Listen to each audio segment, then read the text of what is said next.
सुखदेव जी कहते हैं सुनो, कन्नौज में रहने वाला एक अजामिल नाम का ब्राह्मण है, बहुत ही बड़ा वेद पाठी तथा मातृ पितृ भक्त था, पतिव्रता पत्नी भी थी, आज्ञाकारी बेटे भी थे, सब कुछ था। पर दुर्दैव से एक दिन समिधा बीनने गया, जंगल में किसी शूद्र को वैश्या में रत देख लिया तो मति इसकी मलिन हो गई और उसी वैश्या के साथ विवाह की याचना करने लगा। वैश्या के पास गया और जाके उस वैश्या को देखकर मुग्ध हो गया। एक कन्नौज का रहने वाला अजामिल नाम का ब्राह्मण, बड़ा ही प्रकांड कर्मकांडी ब्राह्मण था। वो वैश्या के पास गया और बोला मुझे तुमसे विवाह करना है। वैश्या ने कहा ए तुम ठहरे छोटे मोटे साधारण पंडित जी कथा सुनाने वाले और मैं ठहरी वैश्या गणिका, मुझे तो चाहिए रात दिन खर्चे परचे, रोज नई नई साड़ियां, कहाँ से दोगे? अजामिल बोला जो भी करना पड़े करूंगा देवी, लेकिन विवाह तो करना ही पड़ेगा। मान गई वह वैश्या, विवाह करके घर ले आया और अपनी पत्नी बच्चों को भगा दिया घर से। उस घर में वैश्या को रख लिया। अब ये पंडिताई करने जावे तो पंडिताई में क्या मिलता? 11 रुपए, 21 रुपए, 51 रुपए ला के जब अपनी वैश्या गणिका को देता, उससे उसका काम चलने वाला नहीं है। बोली हे महाराज, ये तुम्हारी पंडिताई से मेरा काम नहीं चलने वाला, मुझे तो 9 लखा हार चाहिए, मुझे मंगलसूत्र चाहिए, मुझे कंगन चाहिए सोने के, हीरे की अंगूठी चाहिए, कहां से दोगे? ये 11 रुपए 21 रुपए से नहीं आने वाला। अजामिल ने अपने उस झोली को, जो कर्मकांड के पुस्तक कथा का जो सत्यनारायण की जो पुस्तक है, उस झोली को खूंटी से टंगा दिया और अब अजामिल चोरी करने लगा। चोरी करते डोलने लगा जी। और अब तो धीरे धीरे अजामिल इतना बड़ा चोर बन गया, डकैत बन गया कि रात को जब किसी माँ का बेटा रोता है तो माँ कहती है बेटा चुप जा वरना अजामिल आ जाएगा। इतना बड़ा डकैत बन गया अजामिल। और जब अजामिल डकैत बन गया ना, तो अब वैश्या को ला ला करके सब कुछ देने लगा चोरी कर करके। वैश्या भरपूर रहने लगी आनंद से। वैश्या के घर में और भी संतानें हुई हैं, 2-3 संतानें वैश्या के घर में हुई, इसके 2-3 बेटे हुए। और अब हुआ क्या, वैश्या फिर से गर्भवती हुई और एक दिन संतों की मंडली हरिद्वार से आई गई अजामिल के गांव। जैसे ही अजामिल के गांव आई तो हुआ क्या, संतों को भ्रमण करते करते अंधेला होने लगा, संध्या का समय होने लगा। संतों ने देखा एक जगह बच्चे 2-4 खेल रहे थे। संत उन बच्चों के पास गए, बोले बेटा इस गांव में कोई अच्छा व्यक्ति रहता है क्या जो हम लोगों को रात भर आश्रय दे दे, रोक ले घर में अपने? कोई बढ़िया ब्राह्मण या कोई बढ़िया व्यक्ति हो तो बता दो। बच्चों ने आपस में एक दूसरे को देखा, बोले बच्चों का तो आदत होता है मजाक करने का, विनोद करने का, शैतानी करने का। बच्चों ने कहा आज इनको ऐसा घर बताएंगे कि ये भी क्या कहेंगे, नाम ही लेंगे हैं। तो बच्चों ने कहा सुनो महाराज हम बताते हैं आपको, बड़ा ही धर्मात्मा आदमी है वो, नाम है अजामिल, चले जाओ ये सीधे रास्ता से एकदम जाना, 5वें नंबर का घर उसी का है, जाओ। भेज दिया और बच्चे लग गए पीछे मजे लेने के लिए। देखो आज क्या हाल होगा संतों का, अब देखना इनको कैसे भगाएगा अजामिल। अब तो संत भगवान गए, अजामिल तो कहीं डकैती करने गया था, घर में था नहीं, वैश्या थी घर में गणिका। संत भगवान ने दरवाजा खटखटाया, बाहर निकली, देखा संतों की मंडली खड़ी है। हाँ बाबा बोलो। संतों ने कहा बेटी ये अजामिल का घर है। हाँ बाबा बिल्कुल ठीक पहचाना आपने, अजामिल का ही घर है। बोलो बेटा हम संत हैं, हरिद्वार से आए हैं, रात्रि हो गई है, अब हम तुम्हारे घर रुकना चाहते हैं, 2 टिक्कर हमें भी मिल जाए, रात में विश्राम हो जाए बस। वैश्या को लगा मैं ठहरी गणिका वैश्या, इतनी अपवित्र हूं मैं और ये हैं संत, कैसे इनको कह दूं अपने घर में रहने के लिए। ओहो सब विचार कर लिया, जब तो समझ में बात नहीं आई तो वैश्या ने कहा बाबा आपको शायद किसी ने गलत पता बता दिया है। बाबा ने कहा नहीं मुझे तो बच्चों ने बताया कि बहुत अच्छा व्यक्ति है अजामिल। बोले बाबा आपको उल्टा बता दिया बच्चों ने, आप एक काम करो, मैं ठहरी गणिका वैश्या, आपको कोई सेवा नहीं दे सकती, मैं अपवित्र हूँ। इसलिए आप आगे जाइए, कुछ ब्राह्मण परिवार आगे रहते हैं, वहीं आपकी व्यवस्था हो जाएगी। ठीक है बेटी, कोई बात नहीं। साधु लोग तो आगे बढ़ गए, संत महात्मा लोग, लेकिन वैश्या को लगा हे भगवान, मेरे जीवन में कभी कोई संत नहीं आया, कोई भगवान मेरे जीवन में दर्शन देने नहीं आया। मैं पाप पर पाप करती रही, पाप पर पाप करती हुई जीवन व्यतीत कर रही हूं। आज न जाने कौन से परमात्मा की कृपा मेरे जीवन में, मेरे भाग्य का उदय हुआ कि संत अपने आप चलकर मेरे दरवाजे आए और मैंने उनको अब लौटा दिया। ओहो, धिक्कार है मुझे। और एक बार मैं उनसे पूछ तो लेती, कुछ बात तो कर लेती। और पछताने लगी और दौड़ी दौड़ी गई और चिल्लाती हुई बोली, बाबा बाबा, ऐसा महात्मा जी रुको रुको रुको। रुक गए तो उन्होंने कहा, बाबा एक काम कर लो, मैं आपको बना के तो नहीं दे सकती, लेकिन आपको मैं राशन और सीधा दे दूंगी, आप अपने से बना के पालोगे क्या? संत भगवान ने कहा, बेटी जैसी तुम्हारी इच्छा, हम अपने हाथ से ही टिक्कड़ बनाते हैं, चलो। और आगे संत भगवान, और संत भगवान आकर के मालूम क्या कर रहे हैं, वैश्या ने आटा दे दिया, चावल दे दिया, नमक दे दिया, और आज संतों ने अपने हाथों से टिक्कड़ बनाया और सुंदर रोटी पा करके संत भगवान तो सामने एक हॉल था, दरवाजा, उसी में सो गए। आधी रात बीते अजामिल आया चोरी डकैती करके, और जैसे ही अजामिल आया, संत तो खर्राटे मार के सो रहे हैं, दरवाजा खुलवाया, वैश्या ने दरवाजा खोला। अजामिल ने देखा संतों की जब मंडली खर्राटे मार के सो रही है, जोर से चिल्लाया, हे ये कौन है? वैश्या ने कहा, हे चुप, ऊंची आवाज में बात नहीं करना वरना जग जाएंगे संत भगवान, मैंने बुलाया है, संत भगवान है।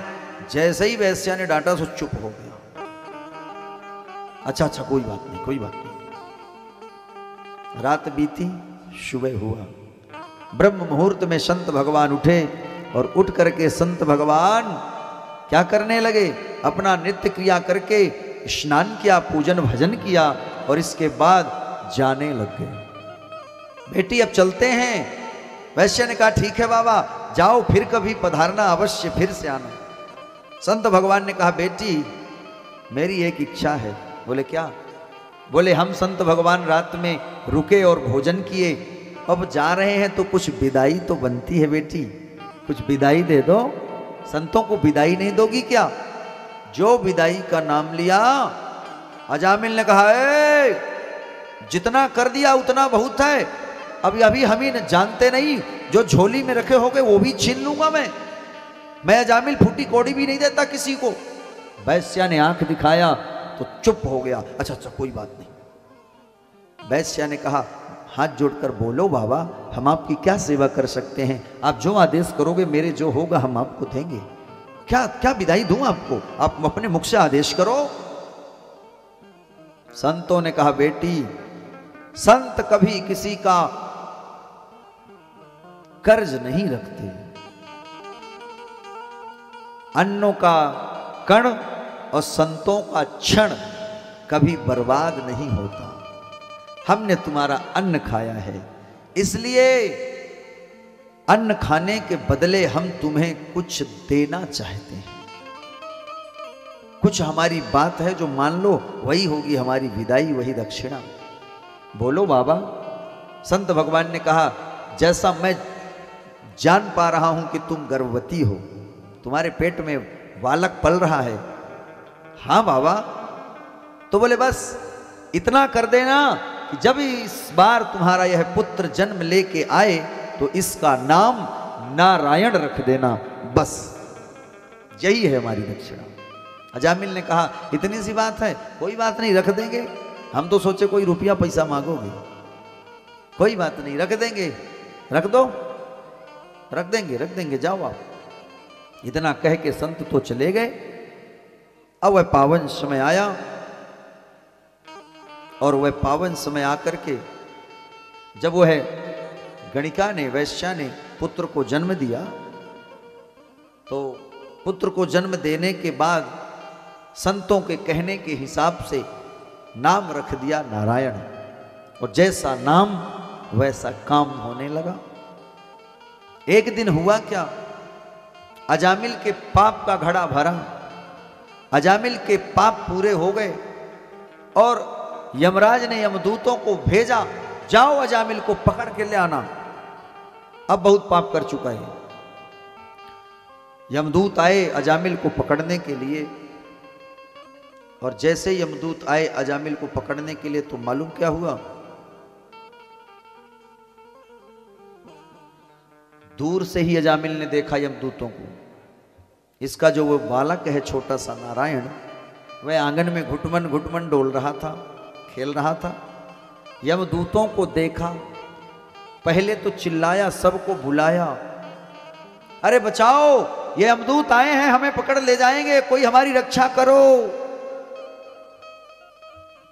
जब सबको बुलाया कोई नहीं सुना, तो सामने दिख गया इसका बेटा नारायण। तो इसने क्या किया, बोला हे बेटा नारायण, अरे बेटा नारायण आओ, मेरी रक्षा करो इन यमदूतों से। बेटा नारायण, हे नारायण मेरी रक्षा करो। जैसे ही नारायण नारायण का रट लगाया, मेरी रक्षा करो, तो हुआ क्या, वैकुंठ में बैठे भय नारायण के कानों में आवाज गूंजा इस अजामिल का। और जैसे ही नारायण को पता चली ये बात कि मेरा भक्त मुझे बुला रहा है, तो नारायण ने अपने पार्षदों को आदेश दिया, ए जाओ मेरे भक्त की रक्षा करो।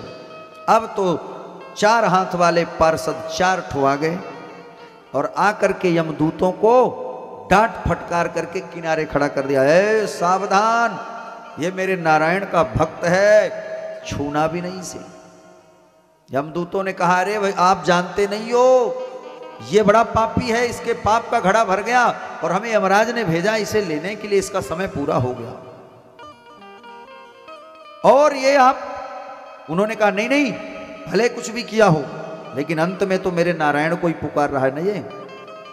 अरे भैया आपके नारायण को नहीं, ये अपने बेटे को बुला रहा है, आपको पता नहीं है ये बात। नारायण के पार्षदों ने कहा, चाहे बेटे को बुलाए चाहे बाप को बुलाए, इससे मतलब नहीं है, यह तो बुला नारायण को रहा है, इसलिए इसको अब हम तुम्हारे साथ जाने नहीं देंगे, भागो यहां से, भागो भागो। फटकार करके भगा दिया।